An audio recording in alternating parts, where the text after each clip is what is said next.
Hey everybody, Ed here with the Digital Digest, and today I wanted to share a quick unboxing and first look at the Corsair Gaming K65 RGB mechanical keyboard. Priced at $149.99 and carried exclusively by Best Buy, this essentially is the K65 from 2013 with RGB backlighting, and that's why it's named the K65 RGB. With that said, it still retains the exact same mechanical functionality found in the original K65, so you get those same Cherry MX red switches for best-in-class performance and 16.8 million colors of customization or programming per key, which is crazy, and I don't plan on actually testing it, but some nice marketing specifications. Beyond that, if I flip the box over or on its side, you can see more about the RGB spectrum of backlighting, the ability to basically set different profiles, which is expected, and the flexibility of the software that Corsair has provided, as well as fast key color programming and things of that nature. If I flip the box over, you can see what the keyboard looks like. Keep in mind that this is a low-profile gaming keyboard. It does not include a numerical keypad, so if you're looking for a ton of buttons and customization, this is not the right keyboard for you. This is marketed to be or marketed for consumers that are looking to travel light. That's not what I'm getting it for, though. It's really just because I'm not looking for a giant gaming keyboard. I'm just looking for a great performer in a traditional form factor. And also, not a big deal for me personally that it does not have any numerical keypad, because I at least will be using my Logitech gamepad. So with that said, let me go ahead and get this open. See if I can actually break the seal here. And in terms of performance, again, the K65 already sets the precedent. We know what we're going to be getting just by the fact that that product has been on the market now for quite some time. You're talking about a launch time, I believe originally 2013 was the launch. And now here we are finally with an RGB version, and I know everyone's been waiting for it.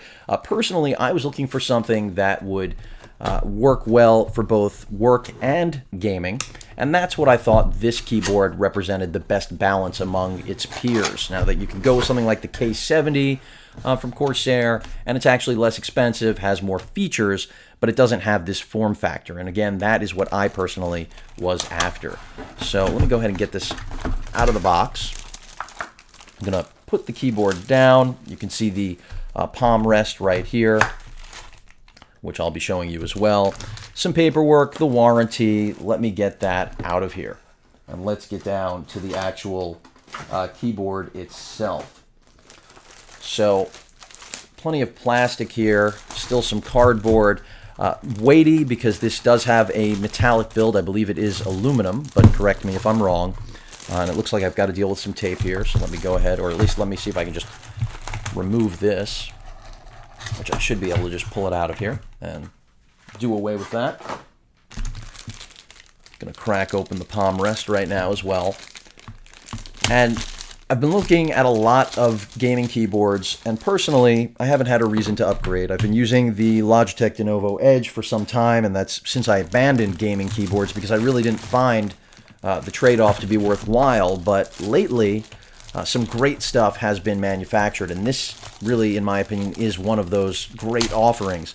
Unfortunately, only available through Best Buy. You know, this is something I would like to see carried by other manufacturers, but clearly they did something to get that exclusivity, paid Corsair, whatever it may be, and quite frankly, it doesn't matter to me, but this is something I know that a lot of consumers, as I'm still dealing with this plastic, would like to see carried by more vendors. Unfortunately, that's still not the case.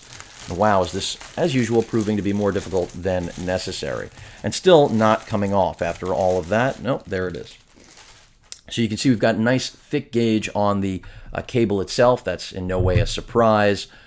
Quite a lengthy cable, and also dual USB right there, and that's because they are giving you, I believe, the ability for pass-through. I could be incorrect. You can see we've got some switches right there for, I believe, BIOS, as well as presets. And basically, it's just a beast of a keyboard, but in an incredibly small form factor. And that's exactly what I was after. You can see completely mechanical. You already knew that, especially if you've seen the K65. And the LED performance at least from what I have seen, is very impressive. Up at the top of the keyboard, we have a switch right here, a button that will control the actual backlight. You can turn it on or off. Mute, or I should say just media controls in general, volume control right here, and a mute button. And that's pretty much it. I mean, this is really just about performance in terms of how loud you can hear. It's far from silent, but not the noisiest keyboard I've heard, and that's part of what you're going to step into when you go into a mechanical realm.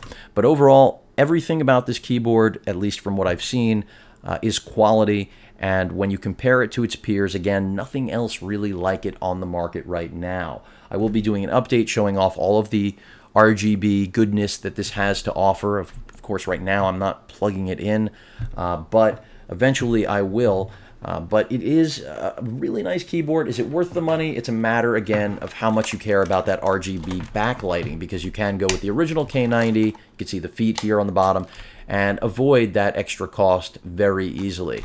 One other thing I want to point out, beyond what you've seen already, I think we've got, these are the attachment points for the palm rest, as I knock the camera there in the process, is that the palm rest is actually nice, which it didn't need to be. The new Logitech 910, which I was considering reviewing, palm rest nowhere near as nice. In fact, the whole design of it is not for me. They are going a different route with moving away from the cherry switches, and that is a good thing. I want to see development in the industry. Always, I will be interested in things getting better. So if Logitech can provide that with their new product, fantastic. But in the interim, between the price point being roughly, I think, $180 for that keyboard, and even once it goes on sale, it's still going to be very expensive. This, in my opinion, is still more attractive for me personally. Of course, again, if you need a tremendous amount of programmable keys, in Logitech's case, G keys, then you're always going to want something of that nature. And in that case, I'd probably go with the 710, since that's priced appropriately, around $90 right now. It's on sale. But that pretty much rounds things out for the K65 RGB. Again, you will see the RGBs. Don't worry. This was only an unboxing. Any questions or comments, please feel free to post them. And of course, as usual, please feel free to subscribe. Later.